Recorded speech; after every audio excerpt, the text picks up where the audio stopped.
Então, como eu falei para vocês, a gente tem a bacia hidrográfica. Bacia hidrográfica então, é aquela região que drena suas águas para o único ponto chamado exutório. E essa bacia hidrográfica é um volume de controle.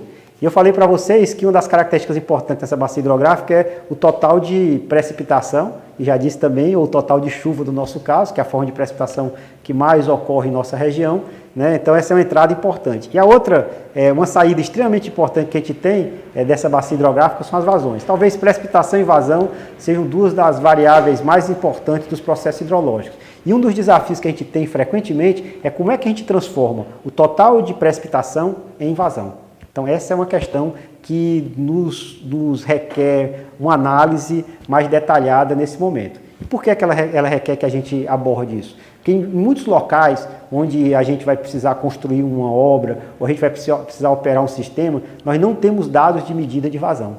Então a forma como a gente tem, por exemplo, para saber qual é a vazão que está passando num bueiro, qual é a vazão que está passando em um vertedouro de uma barragem, qual é a vazão afluente a um lago, a um reservatório, é exatamente a gente transformar a precipitação, que é mais abundante em termos de dados, porque nós temos diversos postos pluviométricos e com isso a gente tem condição de calcular a chuva média na bacia, transformar esse total de precipitação em vazão. Então um tema recorrente na nossa área de hidrologia aplicada é exatamente tratar da transformação de chuva em vazão.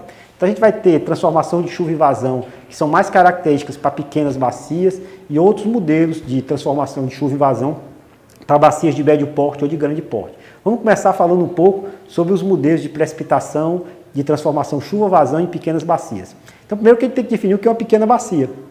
Pequena bacia são bacias em que o efeito de translação ela é relativamente pequeno, que a gente vai ter basicamente o efeito de translação e de armazenamento são relativamente, não são tão significativos, são bacias aí menores do que em torno de 2 km quadrados, 3 km quadrados, então essa ordem de grandeza é o que a gente vai chamar de pequenas bacias hidrográficas, tá certo?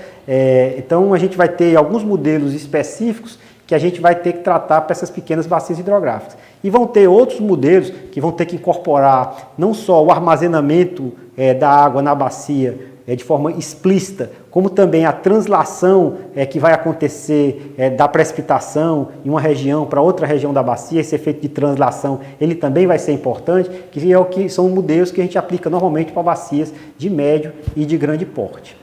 Mas antes de detalhar mais especificamente o modelo de pequena bacia, cabe observar que os modelos chuva-vazão podem ser modelos que vão funcionar mais para um evento de chuva ou para modelos mais contínuos. O que é isso?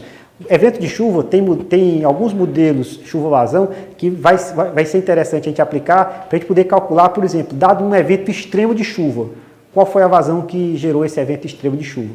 Então, quando eu estou atrás quando a gente está atrás de dimensionar vazão máxima, e que vai estar associado ao dimensionamento de bueiros ou vertedouros de reservatórios, a gente está muitas vezes atrás desse tipo de modelo de transformação de chuva-vazão de evento. E tem outros modelos de chuva-vazão que vai estar mais preocupado em calcular eventos mais contínuos, ou seja, simular 5, 10, 15, 20 anos a precipitação que aconteceu em cada um desses dias ou em cada um dos meses desses 10, 20, 30 anos e transformar essa chuva em vazão. Quando é que a gente vai estar interessado nisso? Quando a gente quiser saber, por exemplo, a vazão afluente que está chegando a um reservatório, que essa vazão afluente que está chegando a um reservatório vai ser armazenada no lago e ao ser armazenada no lago, ela vai possibilitar a utilização dessa água em diversos tempos para a população humana, para a dessedentação animal, ou a dessedentação de populações humanas, ou a utilização na irrigação, na indústria ou na produção de energia. Então o reservatório vai poder regularizar esses volumes que estão chegando e para isso a gente precisa muitas vezes de fazer essa simulação mais contínua. Então vamos agora falar um pouco mais sobre esses métodos para pequenas bacias. O método mais comumente aceito para pequenas bacias é o que a gente chama de método racional. Esse método racional é um método é o método da CIA, né? É um método que diz assim, que a vazão Q é igual a C vezes I vezes A. Então, na realidade, esse é um método extremamente simples que vai dizer o seguinte, a vazão que está escoando numa bacia é diretamente proporcional à intensidade da chuva, ou seja, quantos milímetros por hora está acontecendo naquela bacia e qual é a área da bacia. Então, e a constante de proporcionalidade é o C. Então o I e o A, o I representa a intensidade de chuva, o A a área da bacia e o C esse coeficiente de proporcionalidade que nós denominamos de coeficiente de Runoff. ou seja, coeficiente de escoamento, que relaciona o volume escoado dividido pelo volume precipitado. Volume escoado dividido por volume precipitado é exatamente esse coeficiente de Hanoff. Então a fórmula é uma equação homogênea, né, que vai descrever então vazão como sendo proporcional a C, intensidade vezes a área da bacia. Essa fórmula é uma fórmula homogênea, tá certo? Então, ou seja, você pode usar qualquer tipo de unidade que ela vai funcionar. Frequentemente a gente muda um pouco a forma de apresentar essa equação, porque a gente está normalmente interessado em informar a intensidade de chuva em milímetro por hora, a área em quilômetro quadrado e obter a vazão em metro cúbico por segundo. Então muitas vezes vocês vão ver essa mesma equação descrita como Q igual a 0,278 CIA. Tá certo? Esse 0,278 então é uma constante de transformação, que vai possibilitar a transformação de unidades para a gente poder utilizar área em quilômetro quadrado, intensidade em milímetro por hora e vazão em metro cúbico por segundo. O coeficiente Hanoff, não esqueça, volume precipitado dividido pelo volume escoado. A gente vai encontrar esse coeficiente Hanoff para diferentes superfícies, né? Por exemplo, qual é o coeficiente Hanoff para o solo nu ou para um local onde você tem uma urbanização grande, com muitas casas, ou então um solo para diferentes características de pastagem, ou você vai encontrar esse tipo de informação em tabelas. Então existem algumas tabelas que quantificam qual é o valor desse famoso coeficiente de Hanoff. Vocês estão aí na tela vendo um desses tipos de tabela, onde vocês têm exatamente alguns valores e algumas ordens de grandeza. Observe também que o que eu estou mostrando aqui é o coeficiente Hanoff para um evento extremo. Então você vai ver que tem, para algumas superfícies, o coeficiente Hanoff pode chegar à ordem de grandeza de 0,80, ou seja, 80% do valor precipitado pode ser escoado. Isso vale para um tipo de superfície, para um evento específico. Se a gente quisesse analisar o coeficiente Hanoff para eventos contínuos, ou seja, dado o total de precipitação anual, quanto foi a vazão anual que escoou num determinado rio, esse coeficiente Hanoff cairia muito. Só para vocês terem uma ordem de grandeza, por exemplo, o coeficiente Hanoff na bacia do Jaguaribe, no posto de Iguatu, o coeficiente Hanoff é da ordem de grandeza de 0,1, ou seja, 10% só do que precipita é o que escoa, o restante foi todo evapotranspirado. Então o coeficiente Hanoff do longo prazo é muito menor do que esse coeficiente Hanoff de evento.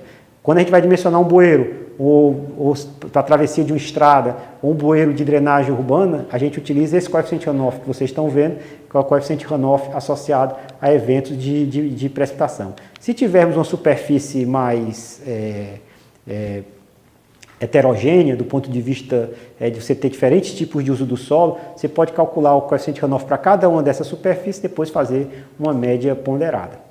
Outro ponto importante que eu sinalizei anteriormente, naquelas equações de intensidade, duração e frequência, e que vai ser necessário para a gente poder calcular a intensidade de chuva de projeto para entrar nesse modelo chuva-vazão, é exatamente o período de retorno da chuva. Qual é o risco que eu estou disposto a correr? Então, normalmente, a gente tem tabelas que expressam esse risco que você estaria disposto a correr em função do tipo de ocupação da área.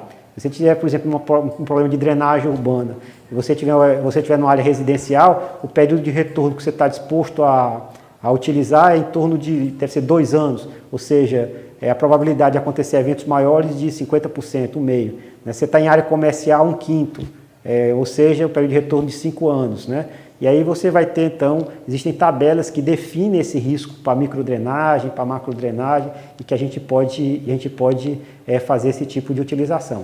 Então, vocês viram que então, o modelo hidrológico utilizado para transformação de chuva-vazão em pequenas bacias é extremamente simples, tá certo? Extremamente simples. E a gente vai depois discutir um pouco mais com vocês a modelagem hidrológica para bacias de maior porte, mas isso fica para o próximo vídeo.